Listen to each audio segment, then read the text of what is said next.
Like और subscribe जरूर करें। कहानी अच्छी लगे तो कमेंट करें। ये कहानी बहुत समय पहले की है, जहाँ एक गरीब टुनटुनी चिड़िया अपनी मेहनत से कालू सुंदरी के खेत में फसल उगाती है।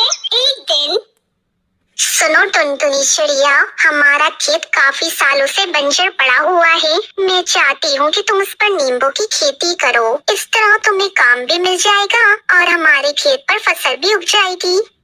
सुंदरी कौवी की बात सुनकर टुनटुनी चिड़िया बहुत खुश होती है, क्योंकि उसे अपना घर चलाने के लिए काम की जरूरत थी। जी सुंदरी बहन, क्यों नहीं, मुझे भी वैसे काम की जरूरत थी। पर एक बात है सुंदरी बहन, आप मुझे कितना मेहनताना दोगी? अगर ये बात पहले तय हो जाए तो अच्छा है। सुनो टुनटुनी चिड़िया, देने के लिए मेरे पास तो वैसे कुछ भी नहीं है, पर हाँ, अगर यहाँ नींबू की खेती अच्छी हुई तो आधी फसल तुम्हारी और आधी फसल हमारी होगी। ये बात सुनकर टुनटुनी चिड़ियों से काम के लिए हामी भर देती है। फिर वो अपने पति टुन्नू चिड़ा के साथ दिन रात बारिश और तूफान के खराब मौसम के बावजूद कालू और सुंदरी के खेत में नींबू की खेती करती है। ऐसे ही काफी महीने गुजर जाते हैं और एक दिन टुनटुनी चिड़िया उसके पति टुन्नू चिड़ा की मेहनत रंग लाती है, जिसे देखकर वो दोनों पति पत्नी बहुत खुश होते हैं। एक दिन कालू कौआ अपनी पत्नी सुंदरी कौवी के साथ अपने खेत पर आता है और वहाँ नींबू लहराते हुए देखकर वो बहुत खुश होता है। सुंदरी, आज से पहले कभी भी मेरे खेत में ऐसी फसल नहीं हुई थी। मैंने अपने खेत में आज पहली बार ऐसी फसल देखी है। मेरे पिताजी ने भी कई बार फसल उगाई थी, लेकिन ऐसी तो कभी नहीं हुई। टुनटुनी चिड़िया ने बहुत मेहनत से काम किया है। वो सारा सारा दिन खेत में लगी रहती थी। सुंदरी, अब फसल तो तैयार हो गई है, क्यों ना अब टुनटुनी चिड़िया जब इस फसल को काटने आए तो हम उसे भगा दें। कालू जी, चाहती तो मैं भी यही हूँ, मगर ये सब कैसे होगा? सुंदरी, मैं ये सब कर लूंगा, तुम ये सब मुझ पर छोड़ दो और तुम बिल्कुल भी चिंता मत करो, मैं सब कर लूंगा। वहीं दूसरी तरफ टुनटुनी चिड़िया बहुत खुश थी, क्योंकि आज फसल काटने का समय आ गया था। टुन्नू जी जल्दी चलो, आज हमें अपनी फसल की कटाई करनी है। उसके बाद हमें जो हमारा हिस्सा मिलेगा उसे बेचकर हम अपने पक्का सा घोंसला बनवाएंगे। हाँ टुनटुनी, मैं दराती उठाकर बैलगाड़ी को साथ लेकर चलता हूँ और तुम पानी का मटका उठा लो। फिर वो दोनों अपना सामान रखकर बैलगाड़ी को लेकर खेत पर आ जाते हैं। वो दोनों पति पत्नी शाम तक काम करते हैं और सारे नींबू तोड़ने के बाद वो दोनों से इकट्ठा कर लेते हैं। तभी वहाँ कालू को एक लाठी लेकर आ जाता है। कौन हो तुम दोनों और यहाँ मेरे खेत पे बिना पूछे तुम दोनों क्या कर रहे हो? ये आप क्या मजाक कर रहे हो कालू भैया? आप हमें जानते तो हो, हमने ही तो आपके खेत में नींबू की फसल बोई है। अरे भागो यहाँ से, मैं तुम्हें नहीं जानता। पता नहीं कहाँ कहाँ से मुंह उठाकर आ जाते हैं। सुनो कालू भैया, हमने आपकी पत्नी के कहने पर इस खेत में फसल उगाई थी और अब आप हमें भगा रहे हो। ये तो बिल्कुल गलत बात है ना?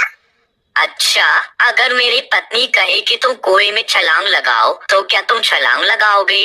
बोलो, चुप क्यों हो? अरे उसका तो दिमाग खराब है, जो उसने मेरा खेत मुझसे बिना पूछे ही तुम्हारे हवाले कर दिया। टुन्नू जी, मैंने ये तो सोचा नहीं था। अब हम क्या करेंगे? हमने तो इस खेत में बहुत मेहनत की थी। टुनटुनी, तुम चिंता मत करो, चलो हम गिद्ध राजा के पास चलकर अपना न्याय मांगते हैं। ये सुनकर टुनटुनी चिड़िया को कुछ उम्मीद नजर आती है, इसलिए वो सभी राजा गिद्ध की तरफ चले जाते हैं। तभी सुंदरी कौवी भी खेत पर आ जाती है। अरे वाह कालू जी, क्या नाटक किया है आपने और उन दोनों को भगा दिया। कालू जी, अब मैं इसमें से आधी नींबू बेचकर अपने लिए गहने बनवाऊंगी और बचे हुए पैसों से हम अपने लिए साल भर का अनाज खरीदेंगे। फिर वो दोनों पति पत्नी हंसने लग जाते हैं और इधर टुनटुनी चिड़िया और टुन्नू चिड़ा भी गिद्ध राजा को सारी बात बताते हैं। राजा जी, आप हमारा न्याय करो। हमने कालू कौवे सुंदरी के खेत में बहुत मेहनत करके नींबू उगाए हैं और जब उसे बांटने की बारी आई तो उन्होंने हमें वहाँ से भगा दिया। ये सुनकर गिद्ध राजा अपने सैनिकों से कहता है, सैनिकों जल्दी जाओ और कालू और सुंदरी को यहाँ बुला कर ला। फिर राजा के सैनिक कालू सुंदरी के पास कालू टुनटुनी चिड़िया ने तो अपनी कहानी हमें बता दी है, अब तुम भी अपनी बात हमें बताओ, असल में माजरा क्या है। राजा जी, वो खेत मेरा है और टुनटुनी चिड़िया ने मुझसे पूछे बिना मेरे खेत में वो फसल क्यों उगाई। नहीं राजा जी, हमें सुंदरी कौवी ने नींबू की फसल उगाने को कहा था, इसलिए हमने खेती करी थी और उसने मेहनताना के तौर पर आधी फसल देने का वादा किया था। राजा जी, ये सरासर गलत बात है। ये मेरी पत्नी सुंदरी कौवी है और इसका दिमाग ठीक नहीं है, ये तो पागल है, पागल। हाँ राजा जी, मैंने तो टुनटुनी चिड़िया से मजाक किया था और टुनटुनी चिड़िया तो उसे सच समझ गई, तो इसमें मेरा क्या दोष है। ये सब सुनकर गिद्धराजा सब समझ जाते हैं कि सच क्या है और वो अपने सैनिकों से कहते हैं, सैनिकों जल्दी से जाओ और कालू के खेत से सारे नींबू की फसल बैलगाड़ी में भरकर यहाँ ले आओ, हम अपना फैसला तभी सुनेंगे कौन सच बोल रहा है कौन झूठ। फिर गिद्धराजा के सैनिक वहाँ जाते हैं और सारी नींबू की फसल बैलगाड़ी में भरकर महल में ले आते हैं। फिर गिद्धराजा कालू टुनटुनी चिड़िया को आधी आधी नींबू की फसल बांट देते हैं। टुनटुनी चिड़िया तो राजा के न्याय पर बहुत खुश थी। आपका बहुत बहुत शुक्रिया राजा जी, आपने अच्छा न्याय किया, वरना हमने तो सारी उम्मीदें छोड़ दी थी। टुनटुनी चिड़िया, हम ऐसे कैसे होने देते, हम यहाँ पक्षियों का इंसाफ करने ही तो बैठे हैं।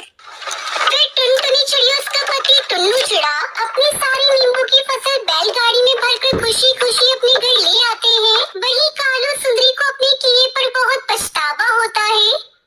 तो दोस्तों, इस कहानी से हमें सीख मिलती है कि हमें लालच नहीं करना चाहिए। अगर आपको ये कहानी पसंद आई हो तो इस वीडियो को लाइक और ऐसी कहानियाँ देखने के लिए हमारे चैनल को सब्सक्राइब करना ना भूलें।